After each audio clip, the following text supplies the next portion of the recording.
freedom fighters. What's up, all my beings of light, art, culture, and knowledge? Welcome to the Black Side of Liberty with your boy, Governor Wildstar. That's me right there. Wait, how do I point in my name? Somewhere like that. Yeah, there we go. I'm almost there. Okay, there we go, right there, Governor Wildstar.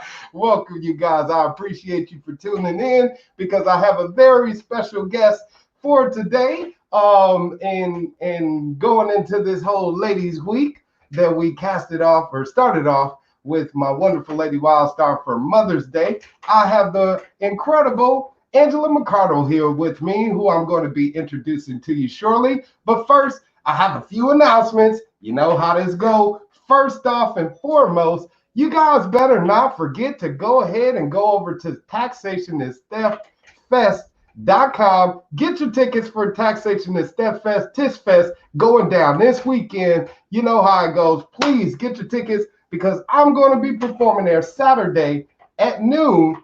Okay, the festival is going down this Saturday, the 15th or 16th and 17th. On Sunday, it's an online conference with over 40 speakers, I believe. So please be sure to get your tickets now for this online conference, this one-time event where you again will be able to see yours truly perform a little music, and talk to you guys a little bit more about my ideals of libertarianism. So please again head over to taxationistheftfest.com right here and get your tickets ASAP. All right, and also to all you people that are watching on YouTube, please be sure to super chat me. I appreciate my first super chat that I got. It was for 99 cents. So all of you people out there that are watching on YouTube, be sure to drop me a super chat. I will give you a super chat shout out during my interview podcast here. So please be sure to give me a super chat. Look out for your boy. Every little bit helps. And right now, we are seeking donations to help keep this live stream going, as well as other endeavors. And political activism ain't cheap. You know what I mean? We got to take time out of our daily lives. This here costs as well. So please be sure to donate whatever you can, even if it's including your time. If you're in Fresno, you want to come here and help me in the studio and run the studio while I, do my interview deal, I would appreciate it. So it's all hands on deck for the revolution. So please be sure to contribute whatever you can as soon as you can. And of course, be sure to share this video, share any other videos, any other content. Let's grow this audience. And please be sure to subscribe. If you're watching on any other channels, be sure to subscribe to Governor Wildstar on Facebook and on YouTube, okay? So, with no further ado, I'm going to introduce to you Miss Angela McArdle. What's up, Angela? Thank you so much for being here on Black Side of Liberty. Thank you so much for having me. Oh, thank you. Hey, the pleasure is all mine. And to anybody that's watching here with my interview with Angela, be sure to drop some comments at any time. I'll post them here during the broadcast. Give some shout outs to her, yours truly, and show us some love during this conversation, all right? But Angela, thank you so much for being here because we got a lot to talk about. It's a lot going on in the world, and I think the people need to hear a lot of perspectives of what's going on to get some scope of reality, because the fake news has their agenda. We got to give them ours, which is the truth, to keep the people informed. So first and foremost, of course, I know who you are, but Angela, who the fuck are you? Can you tell the people out there, who are you, and why did you run for office? Because you did run for Congress, right? I did. I've run for Congress twice. Oh, okay. Wow. So my name is Angela McArdle. I am the chair of the Libertarian Party of Los Angeles County. I'm also on the executive committee for the Libertarian Party of California. I am a two-time congressional candidate, and I've been very active as a coordinator for the protests against the lockdown in Los Angeles County, with a big emphasis on dealing with Eric Garcetti and the County Board of Supervisors, in addition to our benevolent dictator, Gavin Newsom. I ran for Congress in 2017 and 2018. And what really got me motivated to run, besides a bunch of harassing calls from the chair, Ted Brown, and I say that with absolute affection, but that man is relentless. If he wants you to run, he's going to make you run. Yeah, I know that But myself. the reason I ran is because I was really motivated by the homelessness crisis in downtown Los Angeles. And I found that politicians love to pay lip service to solutions, and they just collect a paycheck and don't do anything to help people. Right. You're And right about that. right. And running for Congress on the federal level, there's not a lot that I can do besides demand handouts for the homeless community in downtown LA. And no one else is willing to admit that. And that's a problem. So what I wanted to do is I wanted to talk about preventing homelessness a whole lot, ending foreign wars of interventionism, taking better care of our veterans, not sending them overseas to get blown up or to blow up brown children in the Middle East and then come home and commit suicide or have such bad PTSD that they can't hold down a job. Those are just some of the things that inspired me to run. That's incredible. You need more people to pay attention to those type of issues and be inspired by what matters to the most to the people of the community to inspire them to run. We often hear about it being some selfish agenda. We end up finding out later on down the line, once they get elected. And that's the thing is a lot of people think, you run for office, you get elected, and you're going to get corrupted. You know what I mean? They're probably looking at you as being as one of those individuals, and you have to shake that off in one shape or form in order to show and prove that that's not your intent at all, that you are genuine in your desire to serve we the people of the community. So you mentioned that you are protesting against this whole stay home, order here in the state of California with breaking news, which has been extended out there in Los Angeles County. The LA Board of Supervisors, I guess, have decided to extend it another 3 months. So it's looking like in the county where you're in, Angela, you guys are going to be on lockdown until like July, August. You know what I'm saying? So why do you support this whole freedom agenda?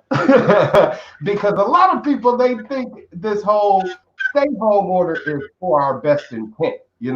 They look at the government as being protectors, like you said. They get elected under these false pretenses, and now we see they're really more authoritarian. So why don't you support the damn stay home order? Like everybody else. Well, I think it's disingenuous. And I think that's something that we've seen because initially the goal was it was just going to be a 2-week lockdown. And then it was to flatten the curve. Don't even get me started on that, but flatten the curve. Okay, we flattened it. And now in LA County, the lockdown is extended to the end of July. And really, there's no end in sight because they just keep extending. And it seems to me that most of the people I know who are rabid supporters of the lockdown are just middle and upper middle class white Karens, people who can work from home, their husbands work from home, they work in mini Silicon Valley, they're financially secure. None of it takes into account low income people, undocumented people who don't qualify for unemployment, people who don't get government handouts, and also the fact that in California, $1,200, especially Southern California, where we both live, $1,200 stimulus check is pathetic and sort of a joke, a slap in the face. That's not even most people's rent. What are you supposed to do with that? We need to get back to work so that we don't die. Lockdown will save lives. No, what will save lives will be paying your bills, buying food for your family, not being suicidally depressed, not having to shack up with roommates or family members who don't like you. It causes mental health issues, like gay LGBT people. A lot of them have had to move back home with parents who don't approve of their lifestyle. That sucks. Undocumented people don't get any money. And they don't want it either, by the way. A lot of the ones I've talked to in Northeast LA where I live, they say, I don't want money from the government. I would like my human dignity back and to just go to work at my taco truck, do construction, whatever it is I'm doing, and go about my business. Those are the people that I'm really speaking out for. Another thing that's really bothered me is, professional sports shut down indefinitely in California. Did you hear about that? Oh yeah. All of the people who worked at the stadium, especially in Inglewood and South Central, which is mostly the Black community, those jobs aren't coming back. They're gone. They're just gone. And, Gavin Newsom up is literally in his mansion, his ivory tower. That's what it is. He's so out of touch with what normal people have to deal with. Someone's got to speak out. And, I think that's me. I hope that it's more people, and I'm really happy when other people speak out. But I feel especially convicted to speak out on behalf of people who don't have the same, broadcast capabilities, who don't have the same voice. It's actually good to bring that up because that leads me to another concern of mine, because it seems like that when it comes to protesting against what's going on in the world, the media tends to pay more attention to protests that are being led by white people versus those that are being led by Black people. I've attempted to initiate protests here in Fresno and have been completely ignored by the media. Next thing you know, you got white people like from Ben Berkland, who puts together protests, and people for Reopen America putting together protests out here in Fresno, and they got 100, 300, 500 people show up. And we're seeing the same thing happen with the Ahmaud Arbery shooting out in Georgia. You have Black protesters out there, and the police are heavy on the scene. So where now you got Black armed militiamen out there to protect the protesters. Yes, definitely. But we've seen a exercise of people expressing their Second Amendment rights in the protest, the Reopen America protest, where you had a lot of white men and women, heavily armed, storm the state capitals of Michigan, et cetera. So there is a different dynamic there between, Black, white media, et cetera, perception. Why aren't Black protests taken more seriously? Why are white protests taken more seriously than Black ones? All right, let's break this down. That's a tough one for you, but if you can dip into that any way that you can. Oh, absolutely. I think that the media absolutely relishes portraying Black protests as thuggish behavior. And when we get out there, when you see that we've got Black armed militiamen behaving civilly, don't even get me started on what that means for a Black person to behave civilly. That's not what the media wants to portray. They want to keep reinforcing bad stereotypes about Black people, just bolstering and pouring gasoline on the fire of the race war. It's their agenda. They don't want to see Black people succeed. They definitely don't want to see Black people armed and using firearms responsibly, because that's only for gangbangers, right? They don't want to portray Black people as competent and intelligent. It's disgusting.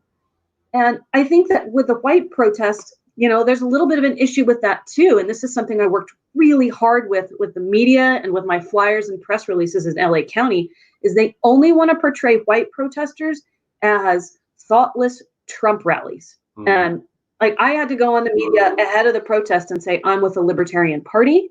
We are going to be at the same, facility as the rest of the white protesters with Trump flags, but we're separate. We're the Libertarians, and we care about all of these issues. We're not there to rally behind Donald Trump.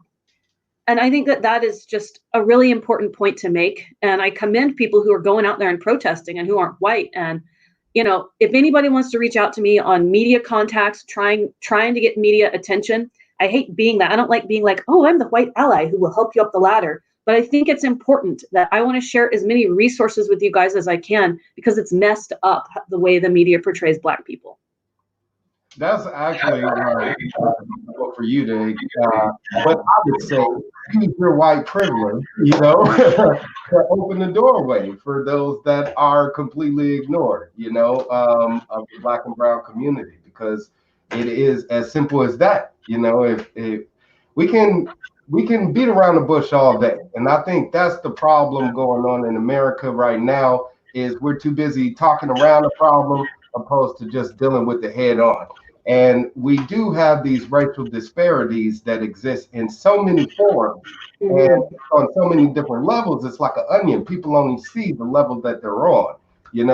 They don't even know everything exists either above or below. So for you to take that risk to step out, on the ledge, to, take that risk says a lot, I will put you in the white minority category because the vast white majority of people would not do that. I mean, let's just be honest with it, or else things would be different, So it does take people such as yourself, stepping up to the plate and actually changing that dynamic. So let me shift the focus, if I could, just a little bit, because you are also involved in law, and it is National Police Week here in, I guess, America. So yeah, National Police Week, right? So we're supposed to be appreciating our law enforcement personnel and showing them more gratitude.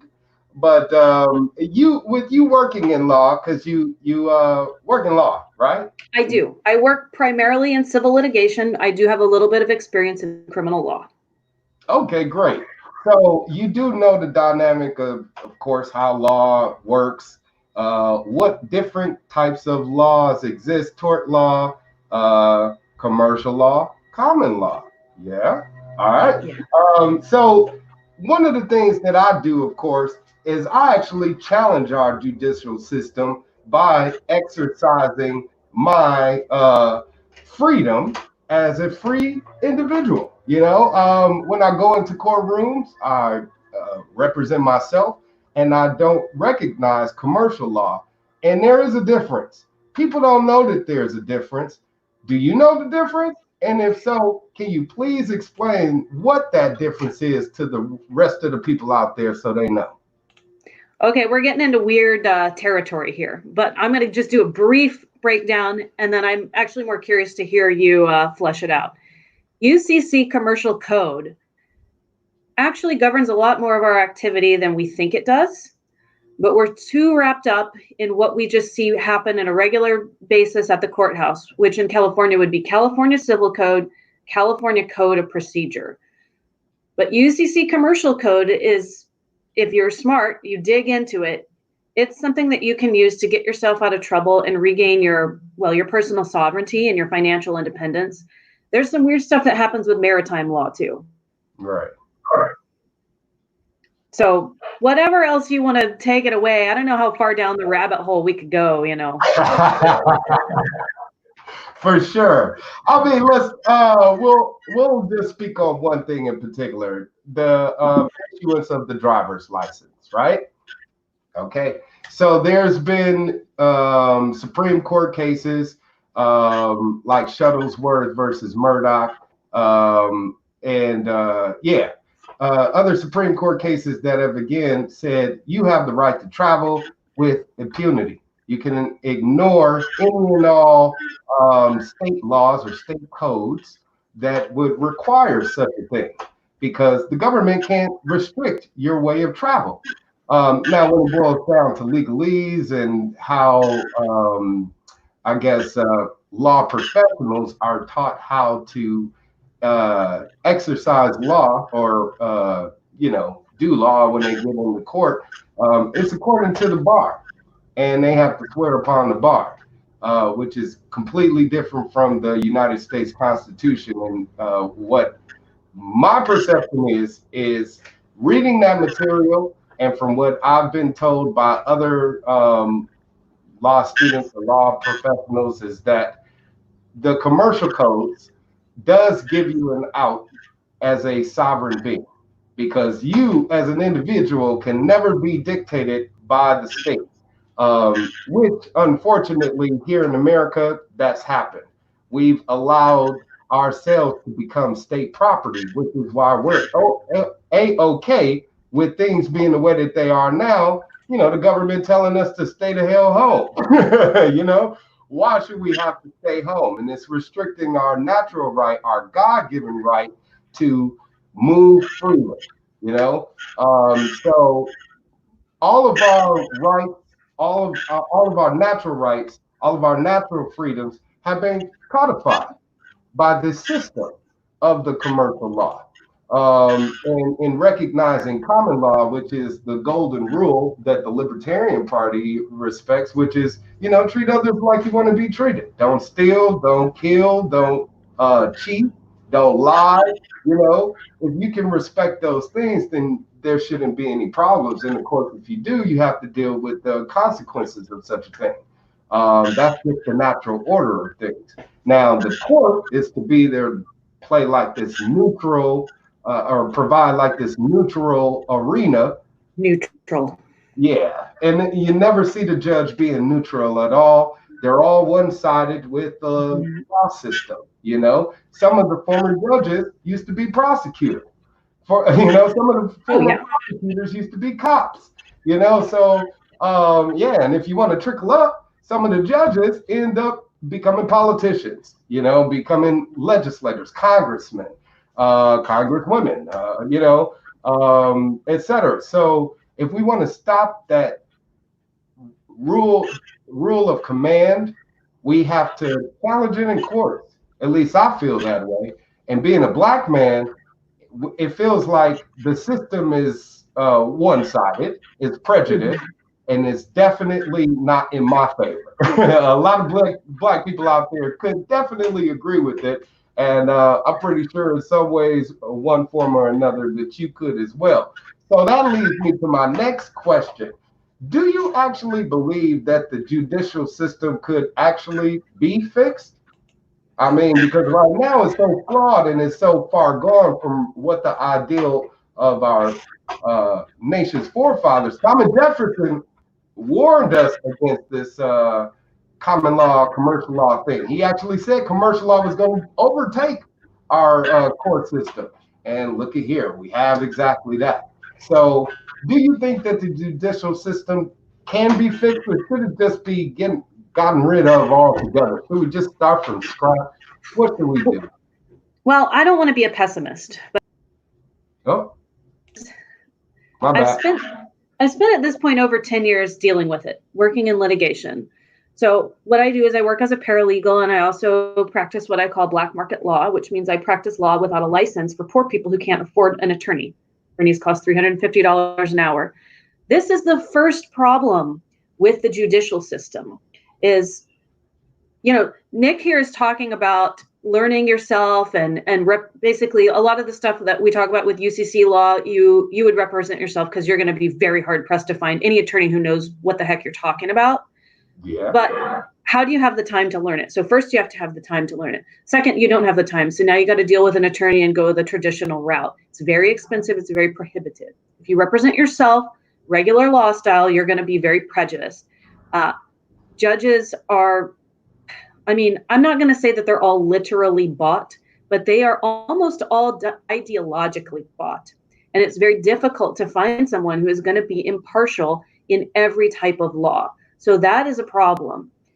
I'm not totally confident that it can be fixed, repaired beyond, perfectly repaired. It's pretty bad. It's pretty bad. But what I think might be a compromise is if we can start getting individuals who are more educated to get into office and become judges, and then we can start to carve out little paths through it where we can seek justice. So if we could get one decent judge in every courthouse, I think we might be able to start getting a workaround for the people who really. Well, that's a long shot of hell. That's the best. That is my best case scenario. That's never going to happen. Even Judge Jim Gray, a very well-known libertarian, has done not much as a judge, to fight and overrule the Right. system that exists. You know, he's had his work cut out for him. So I think you're absolutely right. It does take us getting leaders into certain position to actually make sure that we're having an opportunity to make that shift through policy and its application. You know, those type of policies should not be applied to we the people. And I've made that proposal as governor to say, hey, were I elected, y'all wouldn't have to worry about that shit. You know, I would make Yeah. sure that the officers are upholding the United States Constitution and sticking to just that rule book in itself.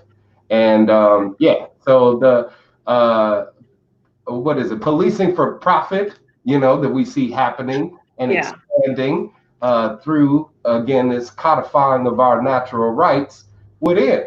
You know, now you see people are getting ticketed right now just for going to the park or beach or, you know, being too close to a loved one. It's ridiculous. So, and then they want to say it's the law. Who says it's the law? You know, because according to what I've read, any laws that are created that are contradictory to the United States Constitution are repugnant. So, yeah, with that said, Right.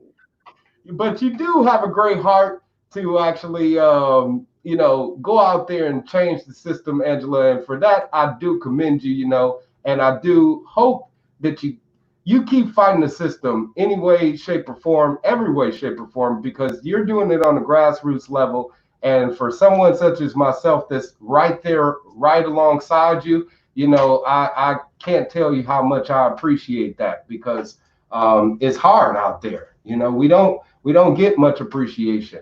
We don't get the pats on the back. We don't get the press, you know, and that sometimes that's even hard to come by. So kudos to you for going out there and fighting against this whole system. Do you actually plan on running for office again? Because the people would love to have you serve them. I know I would.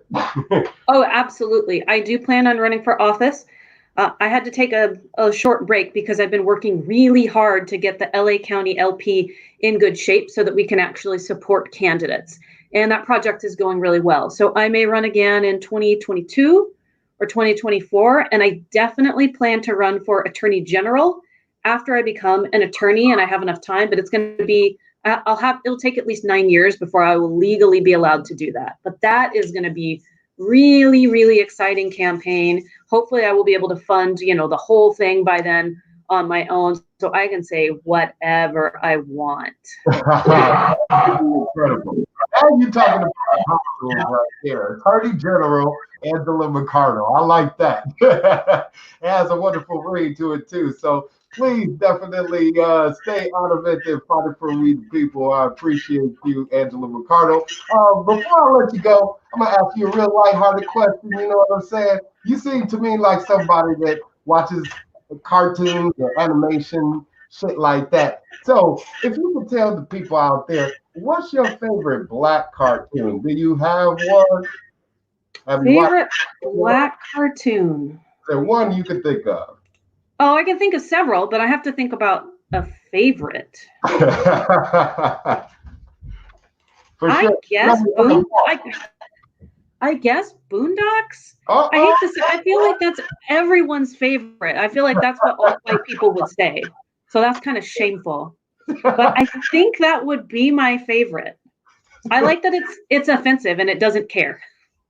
Hey, that's how we got to be, unapologetic, you know, when speaking and expressing ourselves. You know what I mean? We're not trying to offend anybody. We're just being ourselves, you know? Right. And we should be at liberty to do so, you know? So no matter what your skin color may be, if you're melanated, if you're not as melanated, you know, but we are all beings of light, our culture and knowledge, and we need to come together to express that, especially here in the United States of America. Angela McArdle, I truly do appreciate you for being here with me today. Thank you. I really appreciate your activism, and I have a challenge for you. Surprise. I won Activist of the Year in California this past year for the Libertarian Party. Okay. I don't want to win it a second time. So I think you're doing a great job. So I'm challenging you to get that award and get a lot of people to nominate you next year when the survey goes out. Nick Wildstar should be up there getting Activist of the Year award. Oh, wow. God bless you for saying that. Woo. Hold on. Before I leave, Angela, I just got a super chat from TJ for $20. Yeah. Woo. Thank you so much, TJ. I appreciate the blessing. God bless you, brother. He said it's hard out there. Keep up the good work. No name dropped on the cast, or it's the last. But I had to do it, man. Come on, it just goes with the territory. So good looking out to my man TJ. I appreciate you. God bless you. And Angela McArdle again. I'm going to do everything to keep fighting. I've been out there at the reopen protest out here in Fresno, out in Sacramento. I'm going to keep doing that. And you just keep doing that too. Keep fighting for we people. We truly do appreciate all of your efforts. You got it. Thank you for having me. Oh, thank you. And you take care until next time. And hold on. Well, it's all right. There we go. So there we go, everyone. I appreciate you all for tuning in as well. And yeah, I do have another donor match. Somebody out there, anonymous donor, who I won't say other than TJ, who just gave me that $20. Good looking, TJ, again. I hate to put you on blast, but I have to do it. But yeah, all of you people out there, I do have an anonymous donor that got $100 on the table. They said match that, and you know, please, as soon as possible, they will give me that $100 donation. So give whatever you can. So far, TJ just took that down by $20. So now it's about $80. Can I get $80 out there? $80 anybody for liberty, because that's what this is all about. We're going to keep fighting for freedom wherever we are throughout the state. Angela McArdle out there in LA, me right here in Fresno, and you, wherever you are. Please tune in to the next Black Side of Liberty. This Thursday, we're going to keep Ladies Week rolling here with Libertarian Presidential Candidate Serene Ardolanu. I think I said that right. Ardolanu, yeah. Anyway, Serene Ardolanu, she's a Libertarian presidential candidate. She will be right here this Thursday on Black Side of Liberty. So till then, you guys, may the light of God of liberty shine on each and every one of you. Peace.